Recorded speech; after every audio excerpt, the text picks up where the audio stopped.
Welcome to Mr. Beebop.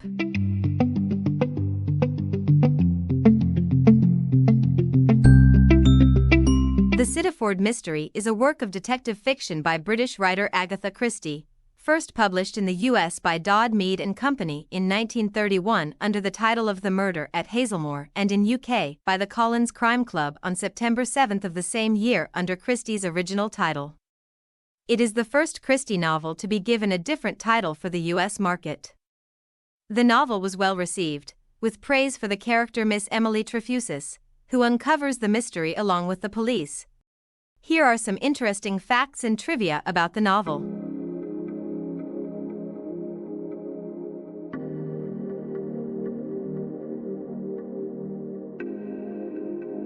The book's dedication reads, "To MEM, with whom I discussed the plot of this book to the alarm of those around us." The subject of this dedication is Christie's second husband, Max Mallowan. Agatha Christie met Max Mallowan in 1930 at an archaeological expedition uncovering the remains of the ancient city of Ur, not far from Baghdad. Agatha and Max got to know each other well and enjoyed being in each other's company during a sightseeing trip. Most of the party made its way by stages to Greece, where Christie received telegrams informing her that her daughter Rosalind, who was in the care of her sister at Abney Hall, was seriously ill with pneumonia. Christie set off for home by a 4-day train journey with Max accompanying her. Getting to know her on the journey, he made up his mind to propose marriage and, after a few more meetings, that is what he did, to Christie's great shock.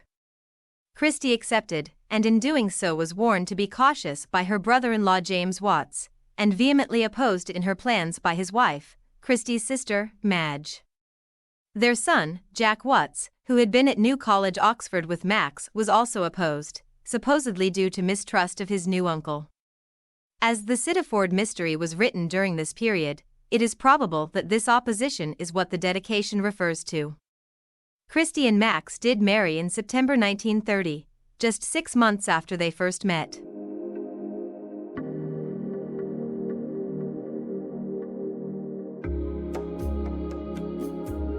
The SITTAFORD Mystery was the first Christie book not to be reviewed by the Times Literary Supplement. The New York Times Book Reviews issue of August 16, 1931, posited that Mrs. Agatha Christie's latest is up to her usual high standard, and compares favorably with The Murder of Roger Ackroyd, one of the best she ever did. They went on to comment that Miss Trefusis is one of the sharpest and most likable detectives of recent moons. In a short review of October 23, 1931, the Daily Mirror said that a pair of snowshoes and a prize competition offer clues to the villain, who is well concealed. Robert Barnard commented, "Mayhem parva sharpened by Dartmoor setting and snow. Many of the usual elements are here, but also an escaped convict out of Baskervilles, séances, newspaper competitions, and amateur investigator. A young woman torn between handsome weakling and hard-working, upright, born-to-success type." Charles Osborne wrote, "Highly entertaining, with adroit cluing. Strongly plotted, and the solution to its puzzles are not likely to be arrived at by deduction on the reader's part. It is also one of Mrs. Christie's most entertaining crime novels, and her use of the Dartmoor background is masterly."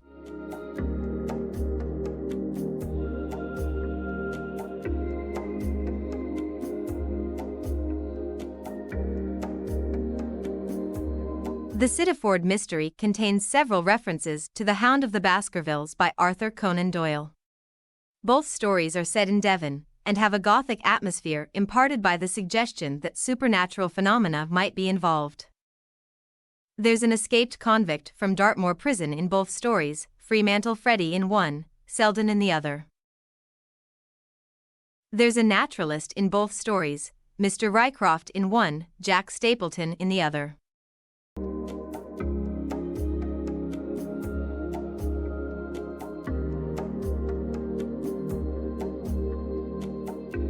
SITTAFORD is a tiny village on the fringe of Dartmoor. Mrs. Willett and her daughter Violet are the newly installed tenants of SITTAFORD House, a residence owned by Trevelyan, a retired Navy captain. They invite 4 people to tea on Friday afternoon. Captain Trevelyan's long-standing friend, Major Burnaby, Mr. Rycroft, Mr. Ronnie Garfield, and Mr. Duke. At the suggestion of Mr. Garfield, the 6 of them decide to play a game of table turning. During this séance, at 5:25 p.m., a spirit announces that Captain Trevelyan has just been murdered. Concerned for the captain's safety in Exampton, Major Burnaby says that he intends to walk the 6 miles there.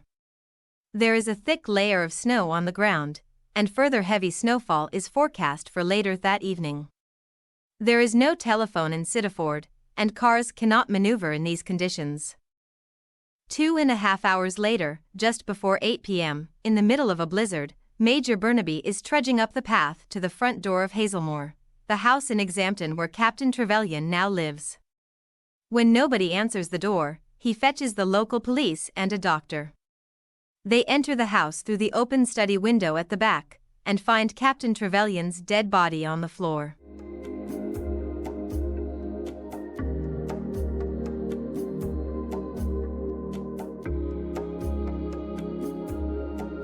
Inhabitants of Sittaford.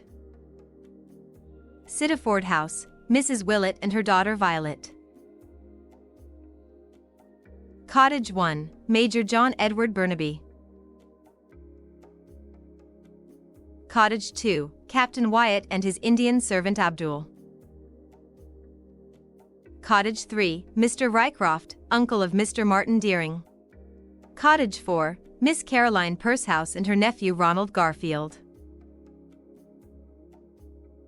Cottage 5, Mr. Curtis and his wife Amelia. Cottage 6, Mr. Duke. Investigators. Miss Emily Trefusis, James Pearson's fiancée, amateur sleuth. Mr. Charles Enderby, journalist from the Daily Wire, amateur sleuth. Inspector Narracott, investigator from Exeter. Superintendent Maxwell, Narracott's boss. Constable Graves, policeman in Exampton. Sergeant Pollock, policeman in Exampton. Exampton.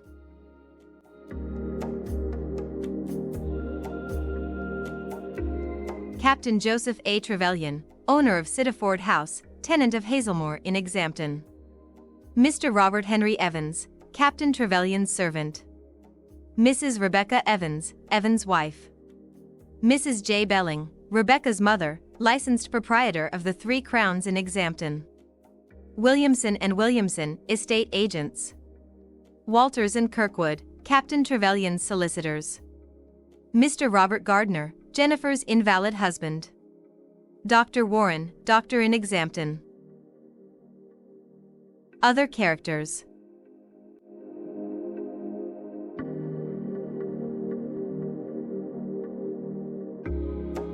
Mrs. Jennifer Gardner, Captain Trevelyan's sister, lives in the Laurels in Exeter, godmother of Mr. Ronald Garfield. Miss Davis, Robert Gardner's nurse.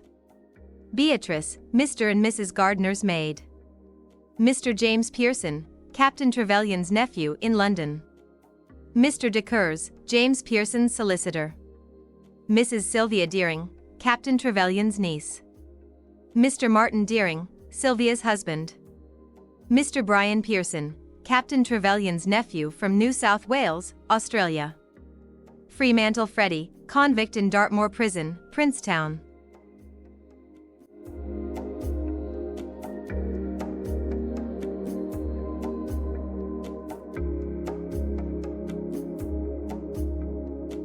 The novel was adapted by Granada Television as episode 4 of Series 2 of ITV's Agatha Christie's Marple television series, first aired on April 30, 2006. Apart from the names of some characters and locations, the plot bears little resemblance to the original story, including the insertion of Miss Marple into the events. It featured Geraldine McEwen as Miss Marple. It guest-starred Timothy Dalton as Trevelyan, Patricia Hodge as Mrs. Evadne Willett, Carrie Mulligan as Violet Willett, Lawrence Fox as Jim Pearson. Zoe Telford as Emily Trefusis. James Murray as Charles Burnaby. Mel Smith as John Enderby. And Rita Tushingham as Elizabeth Percehouse. It aired in the UK on April 30, 2006. An adaptation was made as part of Season 2 of Les Petits Murders d'Agatha Christie. The episode, entitled Melody Mordell, first aired on September 28, 2018.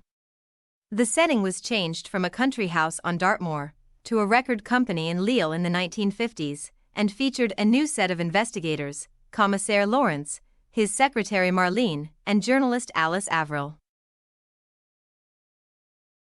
A 5-part radio adaptation was first broadcast on BBC Radio 4 in 1990, featuring Melinda Walker as Emily Trefusis, Stephen Tompkinson as Charles Enderby, John Moffat as Mr. Rycroft, and Jeffrey Whitehead as Inspector Narracott.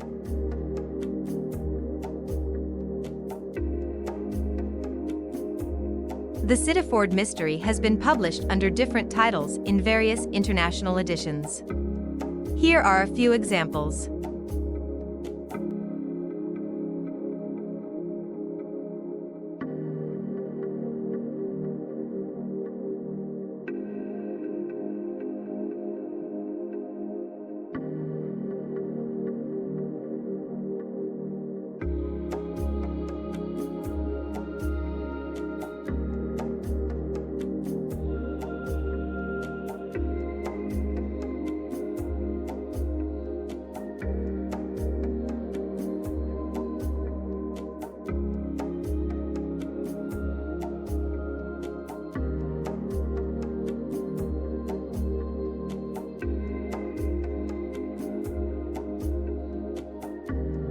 Did you know?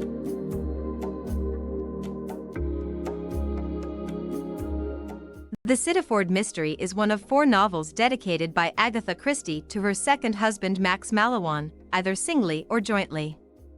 The others being Murder on the Orient Express, Come Tell Me How You Live, and Christie's final written work, Postern of Fate.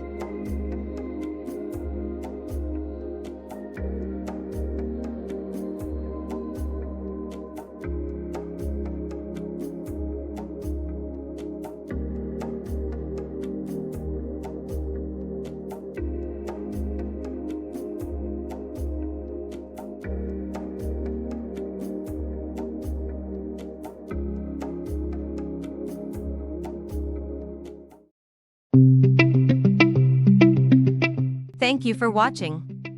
See you again next time.